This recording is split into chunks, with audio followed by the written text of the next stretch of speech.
I firstly want to say thank you to everybody who has bought my book recently. The feedback that I've gotten has been exactly what I kind of wanted to see happen. So, like, that's fantastic to me to see the people are like, okay, this reality is as mysterious as it seems to be. That's exactly what I was hoping to get for with this book. And that was the message that I was really trying to get out there, was that we need to stay in attack formation against the principalities. Like, we fight in the principalities, right? So we have to stay in attack formation against the forces of evil, because the forces of evil, if we even let our guard down for like a second, spiritually speaking, they're going to send the evil forces, like Satan will send his evil dominions, not dominions, minions from his dominion, and we will just be bombarded. But if we stay in attack formation, we're not going to be afraid. We're going to be ready for whatever comes our way. And this is why we just cannot be polite anymore. Like, it's not to say that we can't be kind, but man, like, you have to have some kind of sense of attack mode. And people are crazy. You know what I despise nothing more sometimes? Maybe not all the time, but sometimes it's people that will not allow you to finish your freaking thought when you're talking. And it's like these people they want to consume your aura. They want to consume it because they don't know how to actually create from within. They believe that they do. They intellectualize a lot of these things, but they don't know how to actually allow the unfolding of that creation to take place. And it's like, with these kinds of people, you have to be in attack formation, because otherwise they're going to consume you. And I'm absolutely more of a conqueror than I am a hunter when it comes to this mindset. And I thought about this recently, how what ways does the conqueror attack that the hunter doesn't, and vice versa? Because these are the two forms of masculinity that I think are most mature in their mindsets. And I think that what this elicits is the proclivity to have more of a long-term mindset versus a short-term mindset. And it's not necessarily that the hunter thinks in the short term. He's just more focused on what to do next. Whereas the conqueror is more focused on the abstract. This book is a part of my abstract. Okay, like the whole vision. This is the beginning of phase 3 for everything that I'm doing with my work. So phase 1 with Regal Change was to amplify and expand the breadth of my reach and my audience. We're talking about semen retention and relationships. Phase 2 is the introduction of psychological and more profound spiritual ideas. Phase 3, and it launched with this book, was Operation Bridge. Operation Bridge is in full effect, and we have to strike while the iron is hot. If we cannot do that and not capitalize on the situation, we're going to lose time. We're going to lose things that we don't need to lose. And I don't know about you, but I don't like to lose things that I'm not necessarily needing to lose. I like to keep those things. So that's what I'm going to do. I'm going to keep them. And I'm going to strategically orient my life to ensure that I maximize the likelihood of that happening and minimize the likelihood of losing anything. And it's not even like I have a lot materialistically, but in my soul and my spirit, there's this overflowing sense of richness that's just being poured out. And it feels like finally, like everything has been waiting for years. Like this book, for example, has been hiding away, like in the darkness, grinding in the dark. And now I pop out with this new version of life that is, I believing to be revolutionizing psychology and spirituality. And that's my ultimate goal here. But I had to do certain phases before getting to this point to do so. And the reason is because the evilness of the world, if evil starts to like even sense that you're moving in a direction that it doesn't want you to move, I swear on my life, because I've seen this happen, where people will just all of a sudden appear in your life and try to stop you for no reason. It's like these obstacles. they're going to try to make you believe that you're in hellishness. They want you to believe that you don't have a voice. They want you to believe that you don't have the ability to do what you want to do. They want to keep you stuck. They want to keep you on your back or on your face, flat on the ground.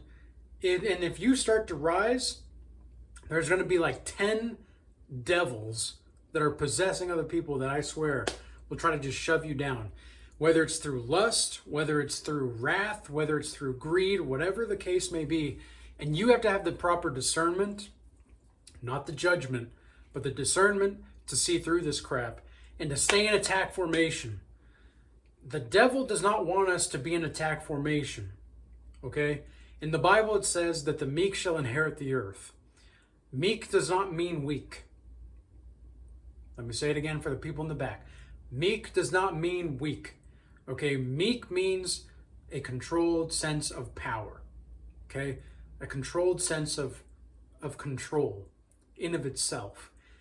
This is not a philosophical idea, it's a realist idea. And the thing is like, there have been so many people in life that I have seen that conflate themselves to the point in which they don't see how their self-interest is going to be more beneficial than their fear. Okay, they don't see this. Now, Napoleon, a great conqueror in France, right? He's talked a lot about this as well. This is something that I talked about in the Art of Seduction class in the Regal Change Academy recently too, is that, okay, Napoleon has a sense of self-interest. And it was self-interest and then fear, rather, right? So he says that it's better to be inducted in more of a self-interest frame of mind rather than the fear, because at least in the self-interest, you're going to be doing things because you want to do them. I think this is a proper way to go about things. I think this is a proper way to live. Okay? There are so many people in this life that their actions and their words will line up just enough for you to be convinced that they are who they say they are. But the thing is like, you can never really fully trust people. This is why you don't need to live in fear about that. Okay, this is just an example as well. You don't need to live in fear about it, but you don't need to be living in a way where, okay, I'm only going after my self-interest. It's like, you don't understand the nature of fear if that's the case. Because anytime you put your self-interest above fear, there's going to be fears about your self-interest that pop up. But that doesn't mean that fear is completely gone. It's just retaken its shape. This is why in the movie It by Stephen King, right? Stephen King. All I remember is the freaky clown that can turn into things. That's exactly what fear is, though. Fear transforms based on the person. Fear, like, fear itself is something that Franklin Delano Roosevelt talked about, is how we only have the fear of fear itself. Exactly that. There's a reason why that's so pertinent to the situation when it comes time for war. And it is time for war. And you know what's crazy is I just did a little bit of research on this yesterday, and I saw that Donald Trump wants to rename the Department of Defense to be the Department of War because it sounds stronger. And it's like, this is very convenient for the timing of this, right? This is very convenient. There are certain black swan events that are supposed to happen in September coming up, at least in the United States. Do I know exactly what that is? I don't. But I do know that astrologically, in 2 weeks, there's going to be some certain events that are occurring in the astrologies that are going to proliferate through the physical society. And again, I don't believe in the occult.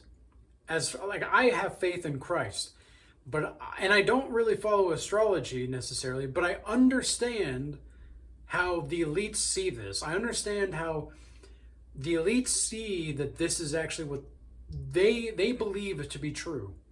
And why is that? Well, think about the book of Enoch, for example, right? Remember the book of Enoch? And the book of Enoch talks about how the fallen angels gave the humans astrology. Okay, they gave them these gifts. They were fallen angels that gave gifts to mankind to actually help the knowledge of human beings, help increase in knowledge. But what it really ended up happening is it destroyed humanity. It destroyed fragments of humanity. And they were basically given knowledge that they didn't need to know. And a lot of us are like that now. We have a bunch of knowledge on crap that we don't need to have knowledge about. Like, this isn't exactly as deep, but celebrity gossip, for example, is a really big part of this. Do you know how many people know more about the celebrities' lives than they do in their own lives? It's so, like, sometimes I can't even believe it. I can't even fathom it. It's like, these people literally don't care about their lives. They literally care more about these famous people's lives more than they do their own. That is idolatry without even without even acknowledging and accepting and seeing that it's idolatry. It's crazy. Our society is so screwed in so many different ways. And if we don't have the courage and the bravery to stand true in our convictions, we're going to fall just like all these other people, just in a way that is going to be a little bit less obvious and more opaque, I suppose you might say. So we have to stay grounded. We have to stay who we are and move forward in attack formation regardless. Okay, and it requires us to have knowledge, yes, but of the right things. It requires us to invest our attention and invest our time and energy and resources into things that actually matter. Okay? Why do so many people care about things that they just don't care, like they don't need to care about? Well, and who am I to say, oh, you shouldn't care about that, or you don't need to care about that, right? That's neither here or there, really, because what really matters is your ability to fortify your own mind. Can you create a godlike mind? Can you have that mindset within you? Okay, that's what I help people do the most, is help them create this godlike manifesto within themselves. They don't always need to have thought algorithms, as I call them in my book here. They don't need to have thought algorithms from other people. They don't need to have ideologies from other people. What they need, what they really need, what they truly need is a connectedness to themselves and to God. But how does that work? What does that look like? Well, it depends. It depends. It depends on the person. So many people are different. We're all unique. And you are your own universe to some degree, right? Like, you are your own world. But that doesn't mean that you're the only world out there. The world itself is much bigger than you, but your consciousness only is aware of what your consciousness is aware of. So you have to acknowledge that there's going to be blind spots in your unconscious mind. You have to acknowledge this and have the humility to stay humble and to be meek, but also the fortifying strength and godliness to stand strong in your convictions and to be in attack formation.